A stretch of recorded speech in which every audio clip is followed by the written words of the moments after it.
Welcome to A Taste of Theater, where everyone is a star. This is the place where playwrights from around the country will come to showcase one scene of their play. Today's star is shining bright on playwright June McClain of Evanston, Illinois. We will see clips of her play, 5½ Men. Now, let's meet our host, Victor Gulley.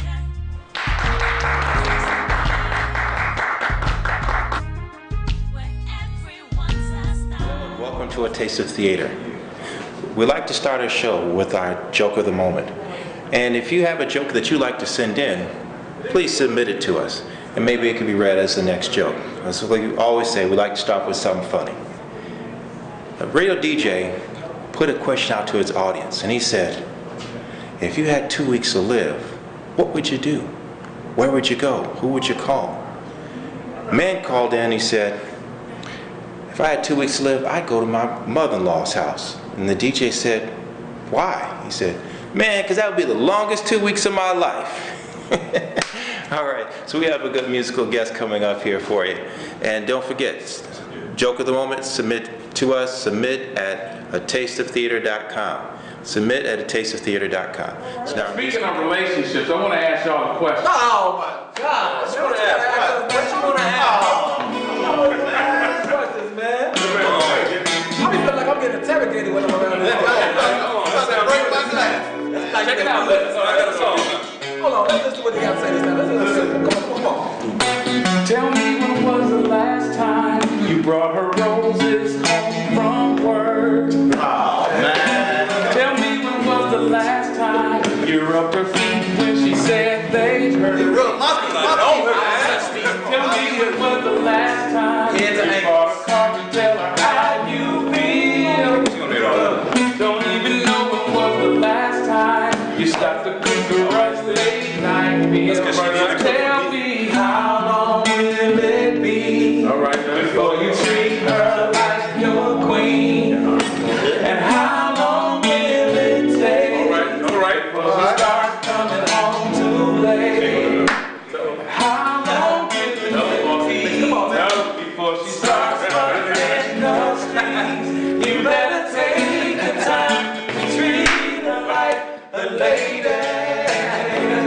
Check it out. You probably don't know when was the last time you stopped to open up her cargo. Tell me when was the last time you heard her say, baby, do it once more? When was the last time you didn't have an argument? Don't even know when was the last time you told the truth about where you been. Now if this don't apply to you, then keep doing what you do. But if the shoe fits you well, take a minute just to ask yourself, just 60 seconds now, how long will it be before you treat her like your queen? And how long will it take before she starts coming home too late? Hey, how long will it be before she starts running with you? You better take the time to treat her like your lady. Man, listen, I have a phone to you. It's just like looking to the next man. You don't do it for her. Find somebody else who can. If you don't wanna lose out on the best thing you ever had, you better take it from me. You better take it from me. Oh, you better take it from me. Take it from me. Take it from me. Hey. We took enough from you. You only end up just a lonely man. No. Okay, I feel that. Yep. Huh? What? I was listening. Because that's what we do. I was listening.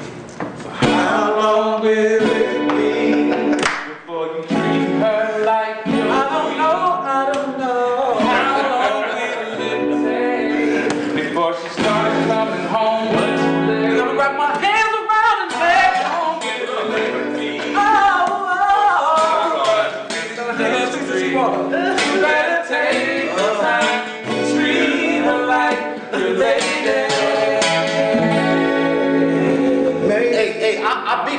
man. You said you was late. That was nice though, man. That was really nice. That was dope, man. That was nice. So I mean, what we gonna do? We don't know. Welcome to A Taste of Theater. We have with us a wonderful playwright, June McClain. Hopefully I said your name right? Yes, you did. All right. Yes, you did. And with her we have two of her right-hand people. Without them, things couldn't get done. Not at all. So what I like to do is ask those wonderful people to introduce themselves. I'm Dolores Robinson. And I'm Tina Pinnock. Okay, and all these wonderful people make up June Productions. Yes. Is that correct? Correct. All right, June, I'd like to start with you. Okay. You grew up here in Evanston, is that correct? I sure did. And when did you graduate, or not when did you graduate from Evanston Township? But did you graduate from Evanston Township High Yes, School? I did graduate from there. We won't go into what it. No, don't do that. Don't do that. Don't do that. Were you active in the drama club there, or any of the other theatrical things there? No, I really wasn't. Wow. I wasn't. So what inspired you to go into the theater business? Childhood and my imagination, which was always very vivid, and that's what inspired me, because I had to do something with this. I used to get in trouble with it when I was young, so I wanted to bring it somewhere where I wouldn't get in trouble. So that's. So then when is it that you formed June Productions? I formulated June Productions in 1995. Okay. After we had done a major production for actually my aunt, who she passed away, but she asked me to put together something for her. Mm-hmm. She was doing a fundraiser, and I wrote a play called First Love, and it was to a great success. And from that, I decided I'm going to go all the way with this. So that's when it started. That's wonderful. That was in 95. In 95. Wow, so that means you've been doing this, wow, that's 10, almost 20 years. 18 to be exact. Yeah. Well, that's amazing. Yeah. So what does Juma stand for? Well, it's twofold. It stands for June Marie, because that's my name. June Marie Productions, and Jesus Using Me Through the Arts. Wow. Yeah. That was deep. Wow, that makes a lot of sense. Okay. So all the productions that Juma Productions, what is their sole purpose? What is your purpose of Juma Productions in?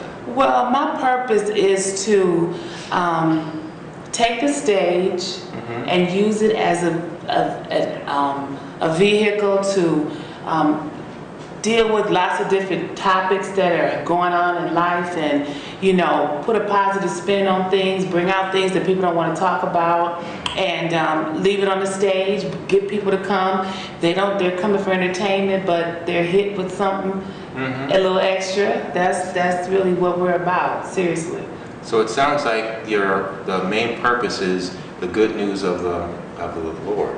The good news of the Lord brought in a different way, so people don't feel intimidated. They don't feel like they're in church, gotta wear a certain thing, dress a certain way, act a certain way. They come, and trust me, it's gonna be entertaining. And before you know it, they have been hit with something that they probably didn't even know they were gonna get hit with.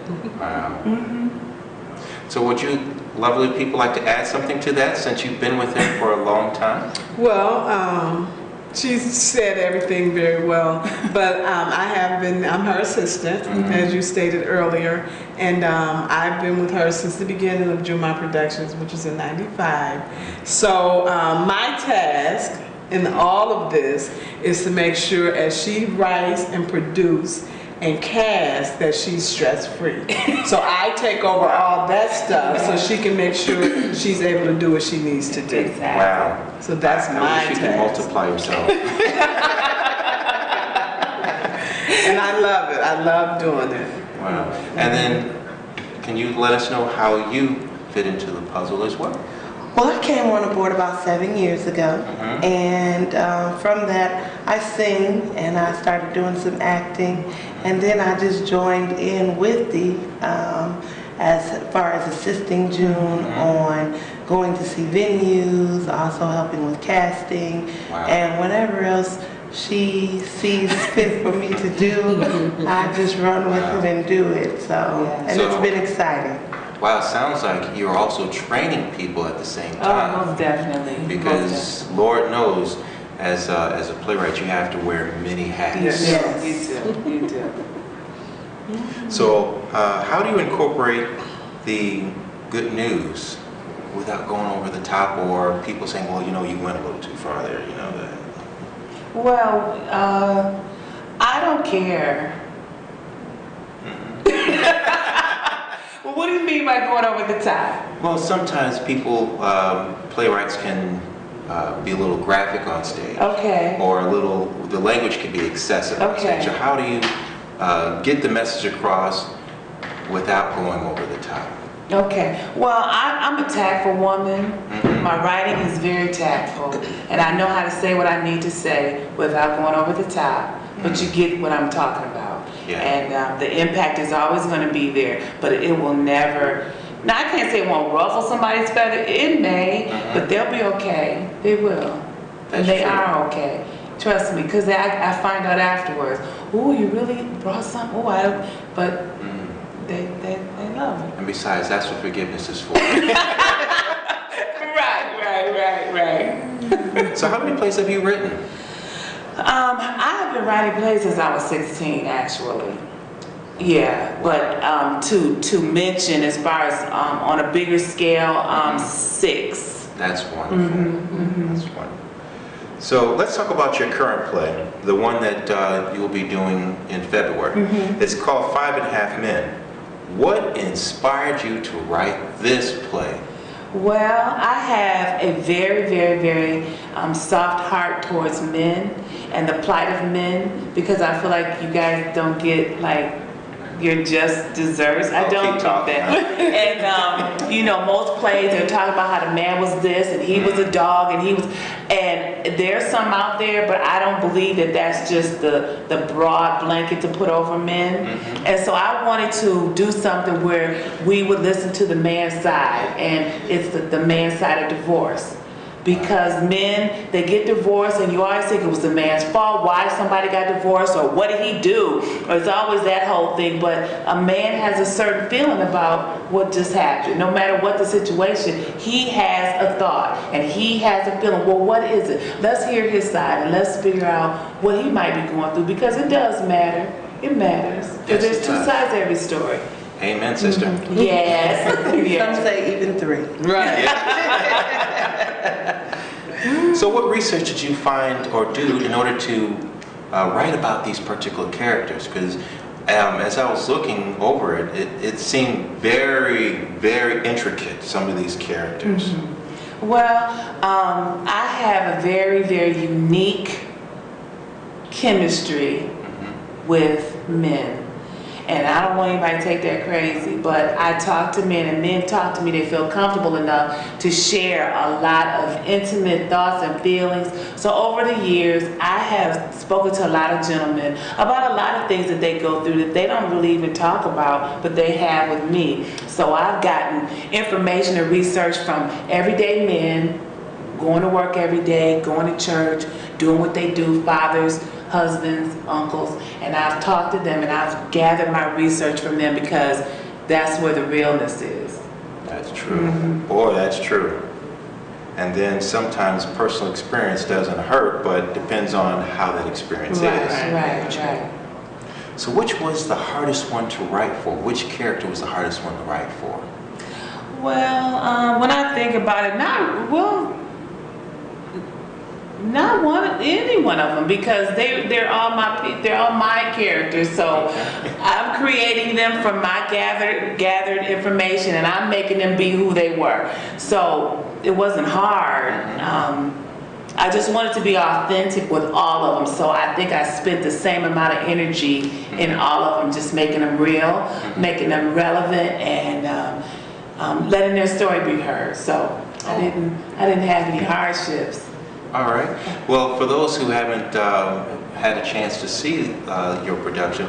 Describe the 5 men and their characteristics, these 5 gentlemen. Okay. Well, we have one who got sucker punched into getting married. He had decided he wanted to be married with this girl. He wanted to marry this girl, but it wasn't right now. But she was so into having a wedding, and her friends were getting married, and she was like, and so one day he mentioned, oh, well, I want to marry you. And next thing you knew, he was getting married. She just took it and ran. Then we have one whose girl was so insecure that she accused him of cheating all the time, and he never was. Oh yeah. When actually she was the one cheating. Oh, I've been through that. Yeah. Okay. And then we have one who got married because somebody got pregnant.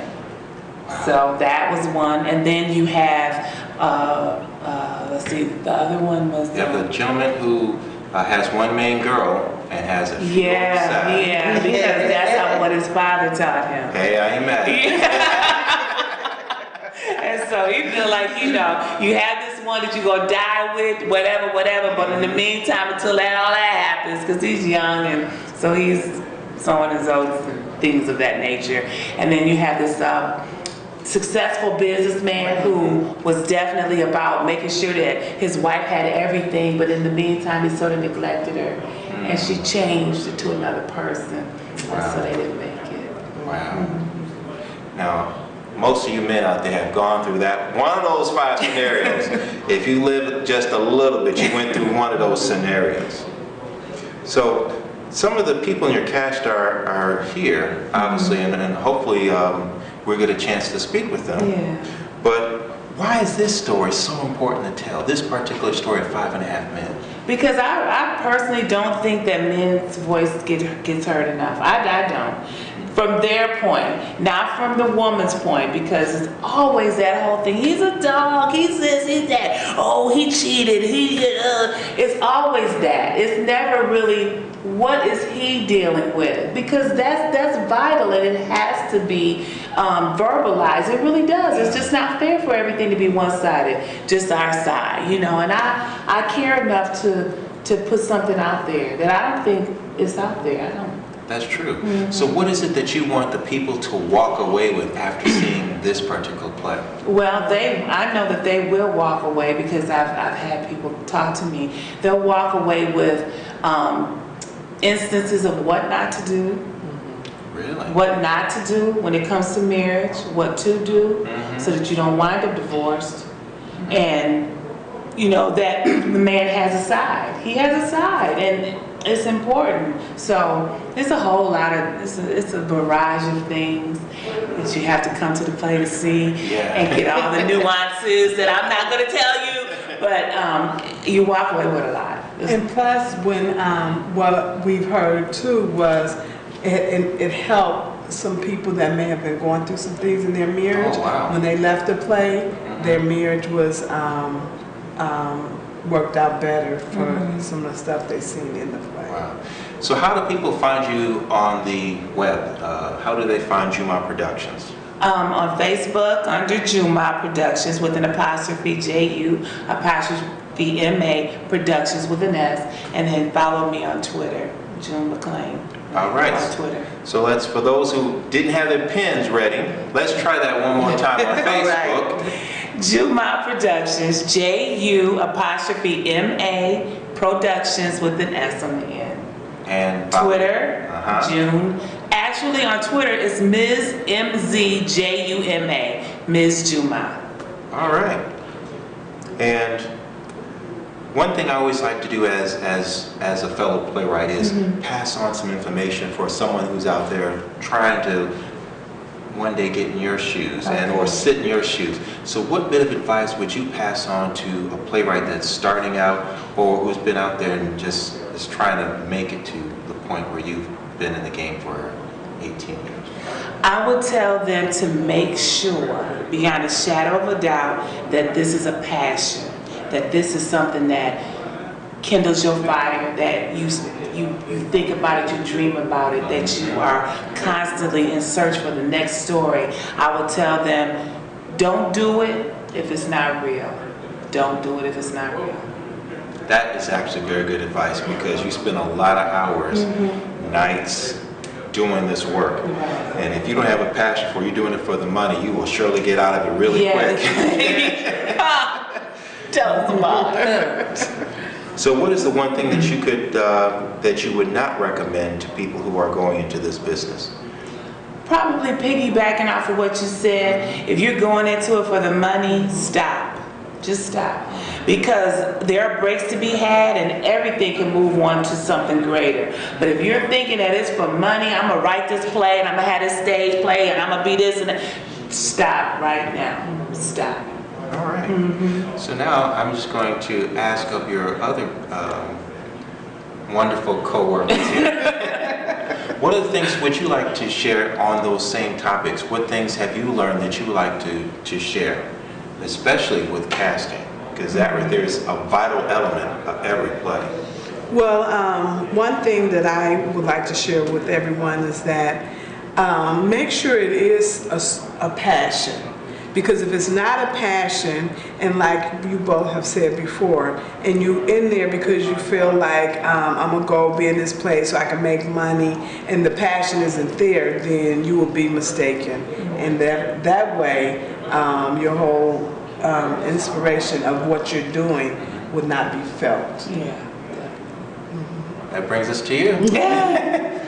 Be open. There's a lot of different people that we have come across and that are a part of our family now, and we have been able to grow from that in different things, and I've learned just so many different things from so many people, and you just have to be open and willing to hear and take some time, and I think that that's definitely what Juma does do also. We are open and we get to learn and see people from who they are, and be yourself. If you're not yourself, what's the purpose of it? True. That is a good thought. Too bad more people don't do that. Actually, that's a new play that's going to come out. Be yourself. Yes. All right, so what we're going to do is bring on some of your wonderful cast members that have come here to give us a little bit about 5.5 Men, which I think is going to be a great production. Yes. And again, can you give us the Facebook location for this production? Juma Productions, JU_MA Productions with an S. All right, and when will the show be held? February the 9th, 2013, 6:00 p.m. at the Nathan Manilow Theater, 410 Lakewood Boulevard in Park Forest. Great, and we hope to see plenty of you out there because it's going to be a great show. It is. We had a sold-out show December 1st. We're looking to have another one. And I think that everyone who comes will be so utterly entertained and surprised and happy when you leave. Trust me. Definitely. Excellent. All right, so we'll come back with the cast. Well, my name is Dre Peoples. I play the character of Randy. Randy is, let's say, a self-sufficient black male, which I am, you know. Randy was duped into getting married. It's one of those cases of marrying someone for who you think they are, but they don't turn out to be that type of person. And it was kind of cool how it was written because some of the men's girlfriends or wives in the production are concrete, meaning they are there. Whereas some of ours, like my wife, is abstract. She's not there. So I have a bigger task of making sure that I paint a picture of who my wife is and why she did me the way she did. I think Randy was basically a really cool guy, real jive type guy before he got married, and once he got married, because he was really in love with his wife. So once he got married to her, things changed, and that has a lot to do with the great production of 5.5 Men.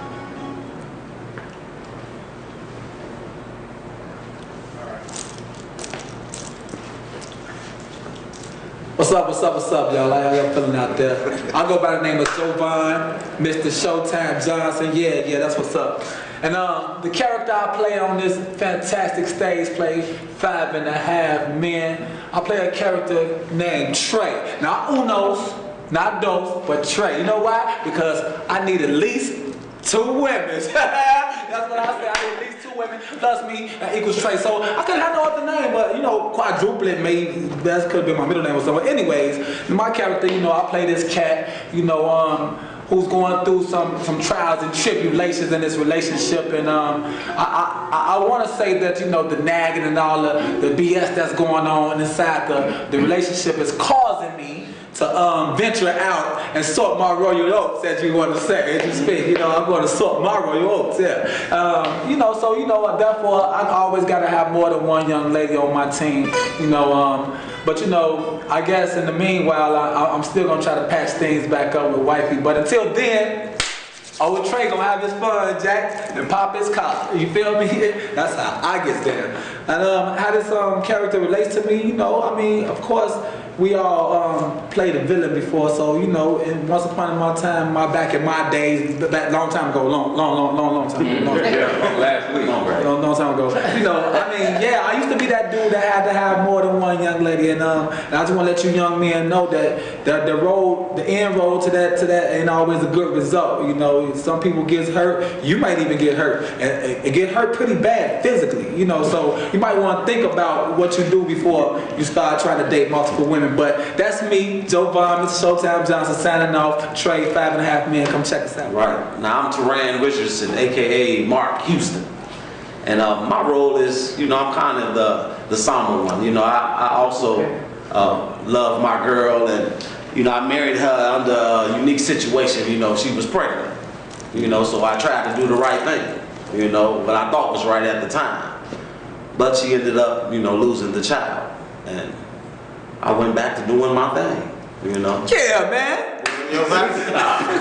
Doing your But yeah, but you know, I really tried to love her, definitely, and it was a tough situation, and you know, I tried to do what was right, but you know how it relates to me, as you know, in real life, is I actually was married, and the reason I married my wife was because she got pregnant, and I wanted to do the right thing. Wow. We didn't lose the child. We actually had more. You know, but, you know, unfortunately, I went back to doing my thing. No, but it didn't work out, you know, so hopefully I can, you know, convey this individual, this character, you know, and to entertain you all and, you know, get the message that's, you know, it's intended to bring, you know. Yo, what's up? My name is Ramel Smith. My character is Royce. I'm pretty much the main character, Foster's best friend. You know, I provide kind of an outside perspective of everyone else. You know, everyone else is pretty much living in the house. They're the 5.5 Men, and I just come in, you know, do my little ad-libs, give my little advice. I come in every once in a while, hang with the fellas, say what's up, you know, come through real quick. Kind of in and out, but, you know, I got a lot to say when I'm there. So that's pretty much it for my character. My name is Diakis Love. The character I play is called Carl. Carl is just a hardworking man looking for love. I know, right?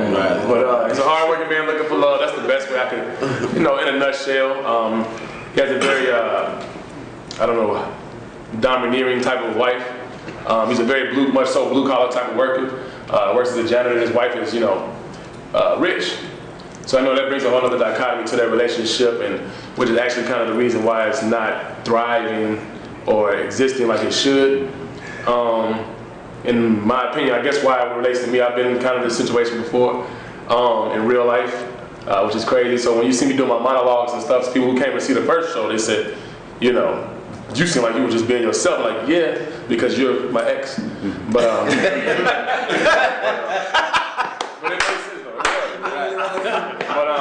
it's a really well-written show. It hits on a lot of different topics, a lot of different things get answered. It's entertaining. And also, I think a lot of people just like the message, the overall theme of it, and the insight that we give in the show. So that's me. I'm Diakis Love, and I play Carl. So that's what's up. What's up? My name is Steve Huff, and I play the character Foster, who's the lead character. What's Douglas. Foster Douglas. And so I I play Foster Douglas, and I'm a successful businessman, and I am a very, very focused, hard-working, traveling, meeting-taking, long hours working, businessman, very successful, very wealthy, and I married the woman of my dreams, but the way the way that I show love is not the way that she wants to receive love. And so I'm pretty much living vicariously through the statement, if you didn't want to be married, then why did you get married? Because I supplied you with everything that a woman could ever want. But you missed out because I'm gone. But and I also moonlight as a guitar player, singer, songwriter when I'm at home. And you know how I really glean from the role is because I pretty much experienced the character that I'm playing to some degree. So it's a great experience doing the play, and I hope that you can relate to my character also.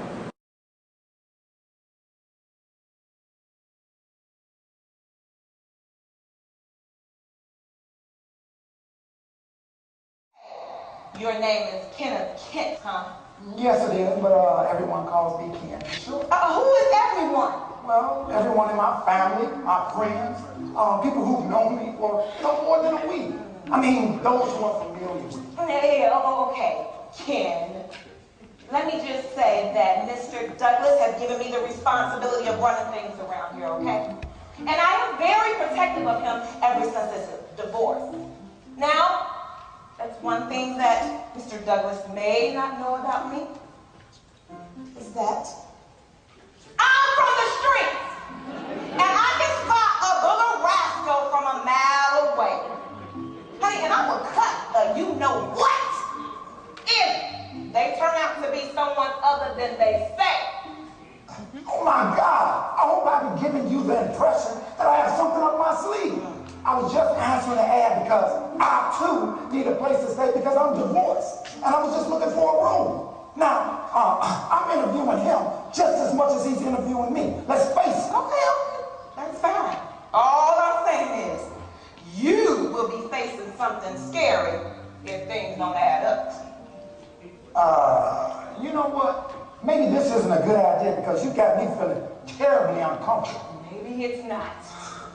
Watch yourself by the door. Hey, Kenneth. How are you, man? Excuse me, I was on a phone call, just, everything okay? I hope Graceland kept you company. Yeah, that's what you want to call me. Okay, well, let's have a seat, Kenneth. Well, no. He said we can call him Ken. Okay, Ken. Let's have a seat. Thanks, man.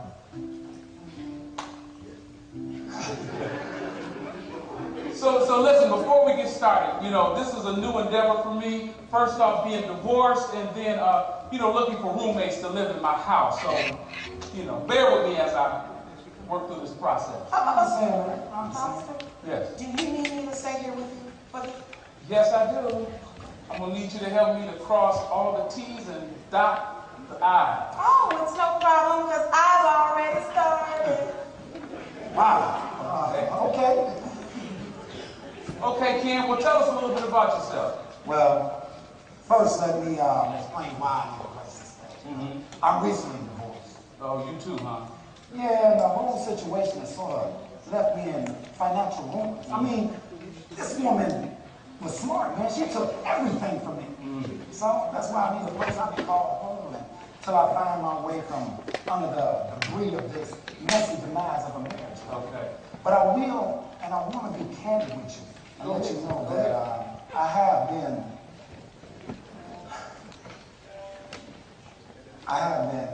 emotionally compromised. In other words, my heart has been broken. Oh, wow. I'm sorry to hear that. Yeah, well, let me say, brother, I fully understand. So, I saw your ad in the paper and I thought it would be the perfect situation for me to have a place where I can call home until I find my way from under the, find my way where I can, help myself get together. You know what I'm saying? Okay. Well, look, man, You'll be in one room and I'll be in the other room trying to do the same thing. You know, divorce is ugly. And nobody ever wants to really understand how the man goes through the pain that the man goes through. Man, I understand exactly what you're saying, man. Everybody wants to hear the woman's side of it, as if they couldn't have played any part in what has happened. Right, I any mean, part. you know, that makes me so mad, and you know what? It's unfair. It ain't fair. You know, my wife cheated on me because she said I was cheating. Were you? No. Okay. No, man. I was just going through a phase where I was trying to get to know myself, man. I started feeling like I didn't know who I was anymore. Okay. I mean, maybe it's because we got married too soon after me. I don't know. I mean, maybe she had she felt a certain disconnect. Okay. You know, but I wasn't cheating. You know what I'm saying? Right. Man, but I will tell you this, man. I really, truly wanted things to work between us, which is why I even embarked on this self-awareness journey. I mean, my wife would accuse me of cheating every waking hour, man. And then I come home one day, man, to find on the phone talking to somebody, telling them how much she loved him and how she couldn't wait till the next time she felt him inside of her, man. Oh my God!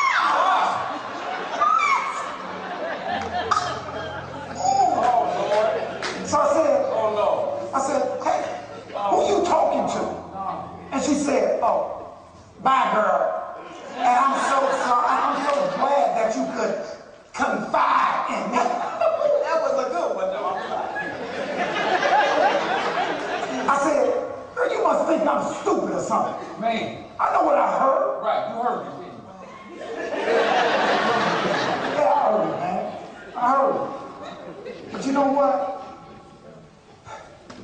Later on that night, man, she gets up and leaves, and I follows her, man. Oh. And she goes to the hotel, and there he is, dude. There he is, waiting on her, man. And as you know, the rest is history, man. Oh, man. I'm so sorry, man. Man, did you know she convinced the judge and twisted everything around, man? No. And took everything from me, man, and made out like a fat cat, man. Ah, man, look, I can't take this story no more. Here. I can't take it, man. Look, let's take a tour of this house, okay? And if you find a room that you want, lucky for you, you get first choice. It'll just be a matter of a background check, and the room is yours. Nobody ever wants to hear our side of the story. But I understand, brother. I understand. Come on, man. Thanks, brother. Oh, Jesus.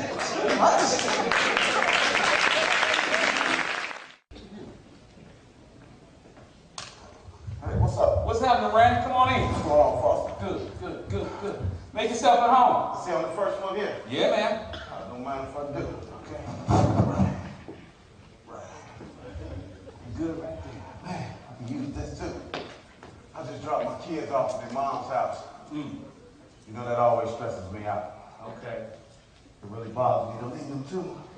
Yeah, man, I never had any kids, so that's an element I don't know anything about. You know, me and my wife, we never got there. Maybe that's a good thing. Oh, well, maybe on one level or another. I'm just happy for my boys, you know? Yeah. I mean, they are the greatest thing that ever happened in this whole entire situation. Man, tell me what, you know, we meet these women, we fall in love with them, and then everything just goes sour, man. What is it? Well, I know in my situation, I felt forced into marriage. Oh. Ooh. I mean, I love my girl, but just wasn't quite ready. Man. You know, I didn't have my ducks lined up right. You know what I mean? Okay. I thought love would take care of everything. But my girl, she wanted to get married so bad. So, you know, all the little girlfriends having their weddings and things. And she just keep on asking every day, when we gonna do it? When we gonna do it?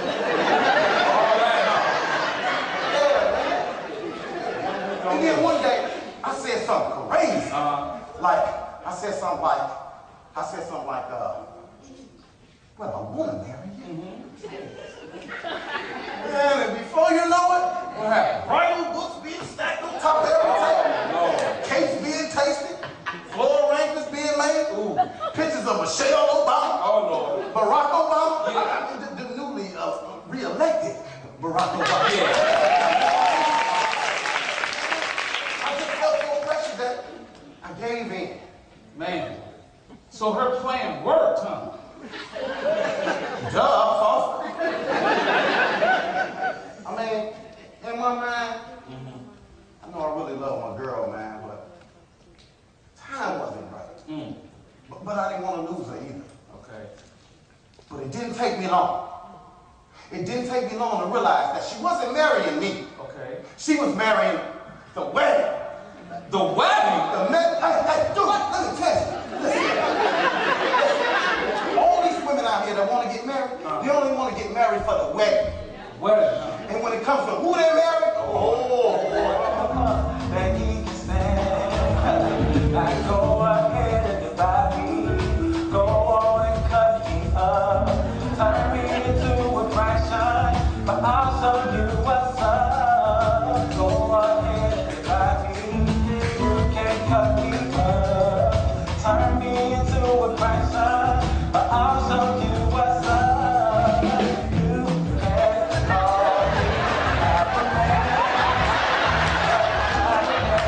All the love that you spend, yeah. Oh, you can call me half a man. But half a man, get all the love that you spend. Now go up and divide me. You can cut me up. Turn me into a writer, but I'll show you what's up. Go ahead and divide me. Turn me into a fraction, but I'll show you what's up. Oh, you can call me half a man, but this half a man get all the love that he can spend. Listen, nobody said you have to like me. Don't care what you think of me. You keep doing something, I'll keep doing me.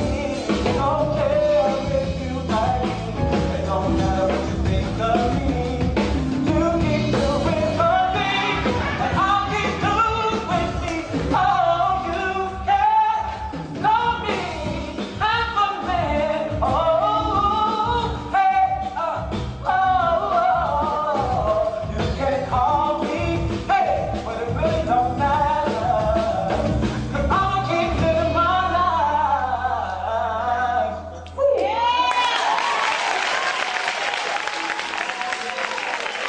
So, well, I guess you would just call me half then.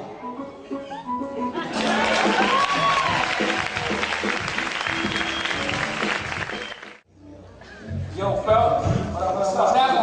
I want to introduce y'all to the last musketeer.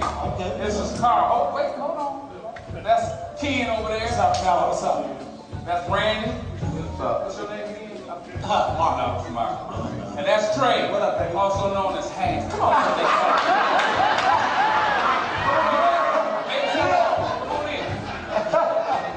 What's up, man? What's up? So I just, I'm sure we'll have enough time to get to know each other, hear each other's stories, so I'm just gonna go ahead and get mine out of the way. Okay, all right. I guess the long and short of it is that. Go ahead, man. The long and short of it is just my rich wife, ex-wife, Okay. Maria, that's her name. She couldn't afford to put up my blue collar behind, so she asked that we should part ways. And I don't know. Honestly, I'm not ashamed to say it. I love her. No matter what we do, we just no good. We just no good. We just no good. We just no good. Just no good. No good. But I have the most successful company in this city. But I'm no good. Hey. I mean, we got this big old house to run around in. Persian rugs everywhere. She running around buck naked. But I'm no good. It never stopped stopped the shopping. Never. It never stopped the jewelry. It never stopped the cars. It never stopped all this furniture. But look here. Let me tell you something. This was all before she started making her little money. Little money. But guess what? I'm the one that financed it. But I'm no good. Preach. I'm no good. Preach. Hold on. Now listen. Listen. What you got to do, listen here now, Pastor. Now what you got to do is you got to balance, my brother. See, you either... I got something she can balance. That's right. What happens is you either on one side or the other. But you got to learn to balance that out. See? What's going on, bro? What y'all up to, man? Hey, what y'all up to, man? What up? We're talking about balancing relationships. What's happening? Balancing relationships? Yeah. Well, I got my own theory about relationships, and I'm pretty sure you guys don't want to hear, so I'm going to go on to my room. Yo, Trey, wait a minute. You've been sneezing and coughing like the last couple of weeks, man. You think you need to maybe go to the hospital, Planned Parenthood or something? Stop playing me, dog, man. No, check it out, but man. Yeah, bro, come on. No. He can learn stuff from him. He can learn something from us. Come on, bro. Come on, show. Yeah, for sure. Come on, sit on down. You asked for it. Spread out there. Spread right on now. Hold on. Listen to me now. I don't know how y'all feel about this, but I'm going to pray. Now, don't anybody get all freaked out. Just bow your heads and close your eyes.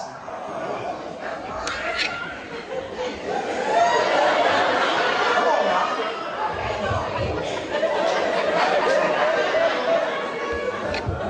Father, we come to you. Oh, Lord, we come to you as men, Father. Full-grown, capable men, Father. We have shortcomings, and we know that they are many, Father.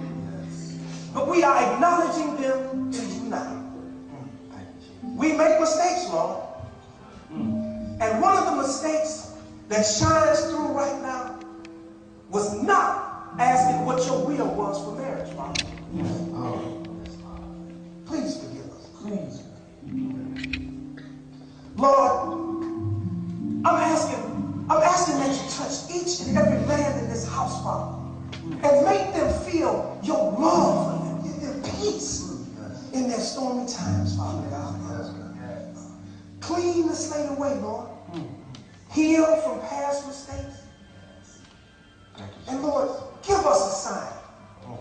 Give us a sign as to what your will truly is, Father. Yes, Lord. And then, Lord, give us the courage to act on the signs that you give. Yes. In Jesus' name. Jesus' name. Amen.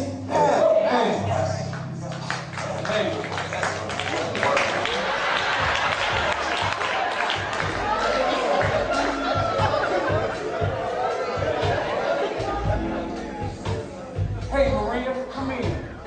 Come on in here. I was in the area, so I just wanted to come by. Okay, come on. I'll get your receipt. Okay. You all right? Yeah, I'm good. Okay. Yeah, Carl. You know what? I'm gonna take this in the kitchen, okay?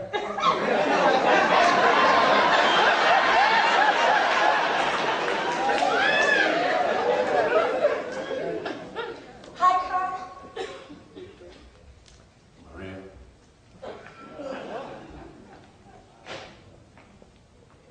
Nice weather, huh? Really, Maria? Really? The weather? Oh, okay.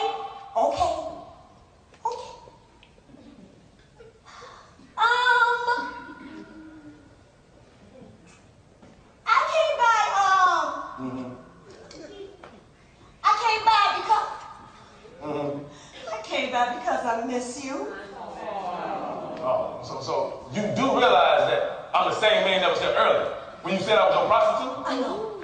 Yeah, you remember that, right? I know, Carl. Yeah, okay. So how you call yourself missing something that you already had? Carl,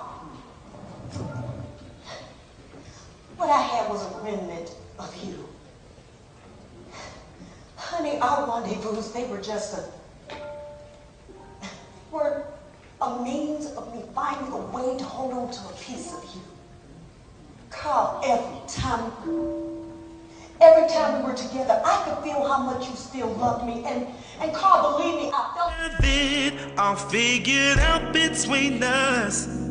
But what you think you know is only the half. I'm sick of you telling me what's wrong with this picture, girl. So listen here, it's time that I speak. Oh, you think you know the truth, but we know you don't know what's true. If you knew what was true, we would have known what to do. You think you have it, in a sense, girl, step back. Cause what you really have are opinions and part facts. We'd like to thank you for watching A Taste of Theater. And we'd also just like to add and also thank this wonderful cast for coming out for 5.5 Men. So, June, give us your take on the scene that we just seen here flooding. Well, my take is that these guys are crazy. But they do a wonderful job. If you come to see, you will see excellence on stage. Trust that. Thank you again. And remember, Taste of Theater, where everyone is a star.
My name is Doris, and this is my story. I couldn't explain it nor put my finger on how, but it was like I was being guarded, guided, and watched over. It all started when I was a child. I remember wandering off one day from home. I was walking in the forest and fell. I went missing for several days. I fell into a hole, and all I can remember is a man holding me. He had a sweet smell. Doris, where are you, Doris? Doris!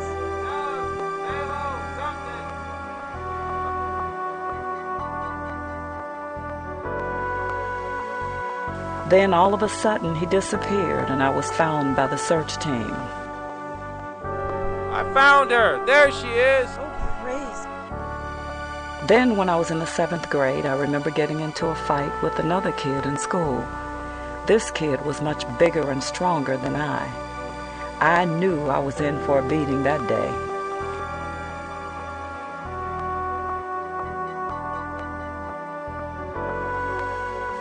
Then right as the other kid started to swing, a teacher grabbed his hand. Later, the teacher said that he normally doesn't walk where we were hanging out, but somehow felt led to go that direction. Now I'm on my way to college at Howard University.